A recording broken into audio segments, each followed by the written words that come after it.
අද වීඩියෝගේ අපි Node.js install කරන්නයි යන්නේ. මොකද්ද මේ Node.js කියන්නේ? ඇයි අපි මේක use කරන්නේ? ඉතින් Node.js ගැන විස්තරයකුත් ඒ වගේම මේක install කරලා run කරන්නේ කොහොමද කියලාත් අද මම වීඩියෝ එකෙන් ඔයගලන්ට පෙන්නන්න යනවා. ඉතින් ගොඩක් වටින වීඩියෝ එකක් තප්පරයක්වත් skip කරන්න නැතුව අපි එන කෙලිම intro එකට යමු.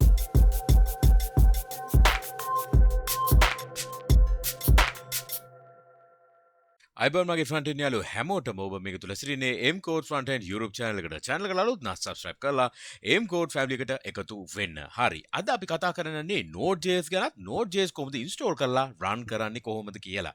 එහෙනම් මුලින්ම අපි බලමු මොකක්ද මේ Node.js කියන්නේ? Node.js කියන්නේ cross platform run කරන්න පුළුවන් JavaScript engine එකක්. මොකක්ද මේ cross platform කියන්නේ? cross platform කියන්නේ මෙතනම කියලා තියෙනවා Windows, Linux, Mac එකේ ඕනම එකක Node.js කියන එක run වෙනවා.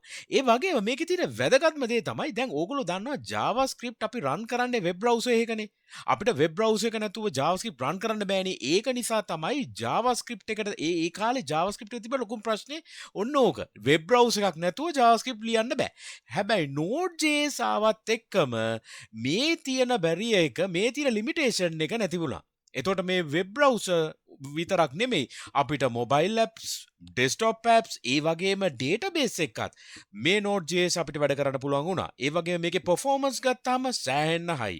ඒ වගේම මේක easy to learn. මේක ලේසි ඉගෙන ගන්න.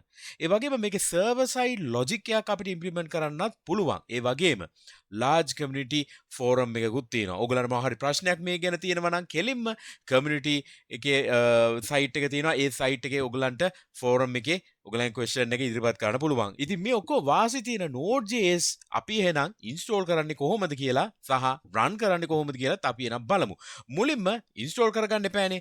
අපි Google site එකට ගිහිල්ලා Node.js කියලා මේ විදිහට search කරනවා. search කරපුවාම මට දෙනවා පළවෙනි එක Node.js කියලා දෙනවා link එක. මම මේක උඩ click කරන්න. click කරපු ගාම මම එනවා කෙලින්ම මේගොල්ලන්ගේ site එකට. මේ site එකේ තියෙනවා version දෙකක්. එකක් තමයි long term support LTS. අනිත් එක තමයි current කියන එක. එතකොට මේ current කියන්නේ latestම features තියෙන version එක. හැබැයි අපි recommend කරන්නේ හැමතිස්සෙම මෙන්න මේ LTS කියන එක download කරගන්න කියලා. මොකද මේ LTS කියන්නේ හොඳට test කරපු bugs නැති ස්ටේබල්ම version එක විදිහට තමයි මේගොල්ලෝ කියන්නේ. ඉතින් මේගොල්ලෝ ලියලම තියෙනවා recommended for most users කියලා. ඉතින් අනිවාර්යයෙන්ම මේක තමයි එහෙනම් download කරගන්නේ අපි හැමෝම Node.js එක වැඩ කරන්න යනවා නම්. ඉතින් එහෙනම් මම මේක click කරන්නම්. මම මේ click කරා. click කරපු ගාම automatically මේක download වෙනවා. හරිද? මේක download වෙන්න දෙන්නම්. හරි. මේක download වුණා. දැන් මම මේක උඩ open file කියලා click කරන්නම්.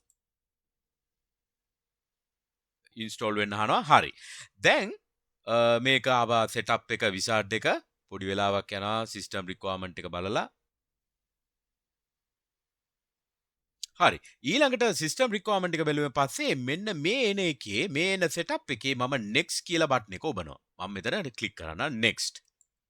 හරි. ඉතින් මේ එන end user license agreement එක තියෙනවා. හැම software එකම වෙනවා වගේම. ඉතින් මම කෙලින්ම මේක I accept කරලා next කියලා button එක ඔබනවා.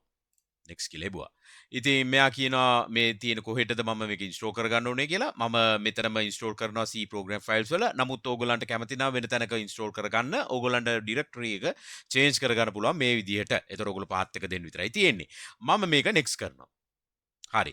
මෙතන තියෙනවා මුකුත් වෙනස් කරන්න ඕනි නෑ. මම මේ තියෙන default එකම මම එහෙමම තියාගෙන මම මේක next කරනවා. මේකේ ආයෙ වෙනස් කරන්න ඕනේ නෑ. මේක මේ හදලා තියෙන විදිහටම අපි okay කියාගෙන අපි එන next කරන්න. හරි. ඊට පස්සේ මේන එකේ මේගොල්ලෝ වෙනම තව script library එකක් දාන්න යනවා කියලා කියනවා install කරන්න යනවා කියලා තව tools එකක් chocolate කියලා. ඉතින් ඒක නම් ඕනේ නැහැ අපිට මේ node වැඩේට. මම කෙලින්ම next කියන එක ඔබන්නම්. හරි. ඊට පස්සේ මේන එක install කරන්න විතරයි තියෙන්නේ. මම එනම් මේක install කරන්න. දැන් මේක install වෙනවා. හරි. installation steps ටික ගියා හැමම install වුණා files ටික. ඊට පස්සේ මට එනවා මේ complete උනායි කියලා setup wizard එක. normal අපි software එකක් install කරනවා වගේ තමයි. නිකන් next ගිහිල්ලා finish කරන්න විතරයි තියෙන්නේ. ඒක එයාම already install කරගන්නවා. ඉතින් හරි. මම එහෙනම් මේක finish කරන්න. හරි එහෙනම් දැන් මේක ඉන්ස්ටෝල් වෙලා තියෙන්නේ. මම එනම් බලන්නම් VS Code එක ඕපන් කරලා Visual Studio Code ඕපන් කරලා කොහොමද අපේ Node එක වැඩේ කොහොමද ඉන්ස්ටෝල් වුණාද කියලා. එහෙනම් මම Visual Code Editor එක ඕපන් කරගන්නම්. හරි එහෙනම් මම ටර්මිනල් එක ඕපන් කරන්න. මම මුලින්ම යනවා view කියන එක උඩ ක්ලික් කරනවා. එතන මෙතන මේ ටර්මිනල් කියන එක ඔබනවා. හරි ඊට පස්සේ මම කරන්න යන්නේ Node හරියටම ඉන්ස්ටෝල් වුණාද කියලා බලන්නේ මම මේ විදිහට. මම මෙතන ලියනවා Node කියලා NODE Node ස්පේස් එකක් දාලා -v හරිද simple v එකක් දාන්න. දාලා enter කරන්න. enter කරපු ගාම ඕගොල්ලන්ට කියයි latest මේක. දැන් මට පොඩි දෙයක් කියන්න තියෙනවා. මම කලින් Node install කරලා තිබ්බේ.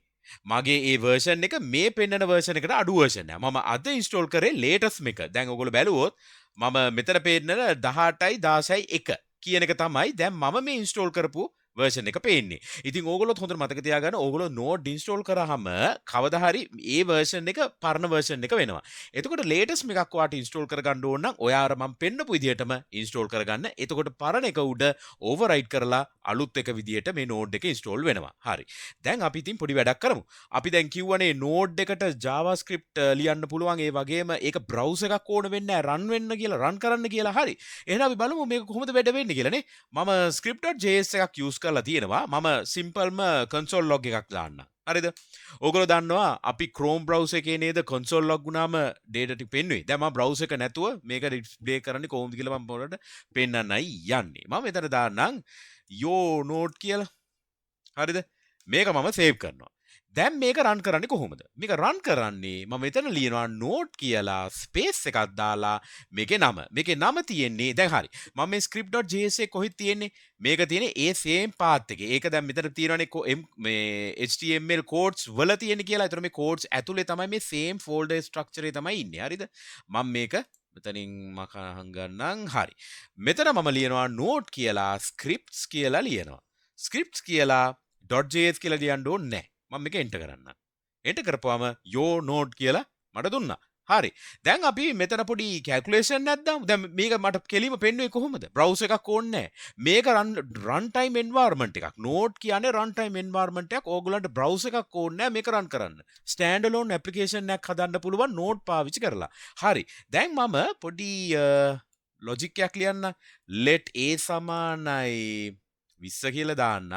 let b සමානයි 30යි කියලා දාන්නම්. console.log කියලා a plus b කියලා දාන්න. හරිද? මම මේක save කරනවා. දැන් මම අර විදිහටම node scripts run කරන්න. 50යි. දැක්කද? උත්තරේ ආව 50යි කියලා. ඉතින් මේ වගේ අපිට JavaScript එකක් ලියන්න පුළුවන්, Node එකේ run කරන්න පුළුවන්. JavaScript environment එක තමයි මේ Node කියන්නේ. හැබැයි browser එකක් ඕනේ නැහැ. අපි සාමාන්‍යයෙන් මේ වගේව කරේ කොහොමද? browser එකක් use කරලානේ. ඉතින් browsers ඕනේ නැහැ. අපිට browser එක නැතුව run කරන්න පුළුවන් Node වලින් අපිට කිසි ප්‍රශ්නයක් නැතුව. ඉතින් අද වීඩියෝ එකේ මේ දේවල් තමයි මට ඔයගලන්ට කියලා දෙන්න ඕන උනේ කොහොමද Node install කරගන්නේ සහ Node වලින් වැඩ කරන්නේ කොහොමද කියලා. ඉතින් මම install කරන්න මම ගියා Node site එකට. Node site එකෙන් මම මෙන්න මේ LTS කියන එක මම ගත්තා. LTS එක latest එක කියලා මේ තියෙන එක ගන්න යන්න එපා. ඔයගොල්ලෝ ඒක හොඳට මතක තියාගන්න Node එක වැඩ කරන්න කලින්. මොකද ඔයගොල්ලන්ගේ ලොකු project එකක ඔයගොල්ලෝ වැඩ කරනවා නම් මේක install කරගත්තොත් සමහරට මොනවාරි ප්‍රශ්නයක් වුණොත් project එක fail වෙන්න පුළුවන්. ඒ නිසා හොඳට මතක තියාගන්න LTS කියන එක ඩවුන්ලෝඩ් කරගන්න. ඩවුන්ලෝඩ් කරගත්තන් පස්සේ අර මම පෙන්නපු ස්ටෙප්ස් ටික එහෙමම යන්න. ඊට පස්සේ ඕගොල්ලන්ට බලා ගන්න පුළුවන් Node හරියට ඉන්ස්ටෝල් වෙලාද කියලා Node space -v version එක තමයි මේ -v කියන්නේ. ඒතර version එක මට දෙනවා latest version එක. ඕගොල්ලන්ට update කරගන්න ඕන නම් upgrade කරගන්න ඕන Node එක අර විදියට හැමතිස්සෙම බලන්න. Node එක update වෙලාද ඕගොල්ලෝ ඒ version එක ගන්න. හරිද? ඊට පස්සේ ඕගොල්ලන්ට පුළුවන් browser එක නැතුව මේ Node application run කරන්න. web browser එකක් නැතුව. හරි. එහෙනම් මේ ටික තමයි මට අද ඕන උනේ ඔයගොල්ලන්ට මේ වීඩියෝ එකේ ගේන Node කොහොමද install කරගන්නේ සහ Node එක අපි වැඩ කරගන්නේ කියලා. හරි. එහෙනම් අද වීඩියෝ එක ඔයගොල්ලෝ Node ගැන දැනගන්න ඇති. මොකද්ද මේ Node.js කියන්නේ? ඒ වගේම Node.js කොහොමද අපි install කරගන්නේ? අපි ගාව පරණ Node.js එකක් install වෙලා තියෙනවා නම් අලුත් එකක් කොහොමද දාන්න ඕනේ? ඉතින් මේ දේවල් ඔයගොල්ලෝ ගොඩක් දේවල් ඉගෙන ගන්න ඇති. එහෙනම් channel එකට subscribe කරන්න, වීඩියෝ එක හොඳයි නම් like එකක් දාන්න. එහෙනම් අපි ඊළඟ වීඩියෝ එක හම්බ වෙනකන් ජය වේවා. cheers අපි ගියා.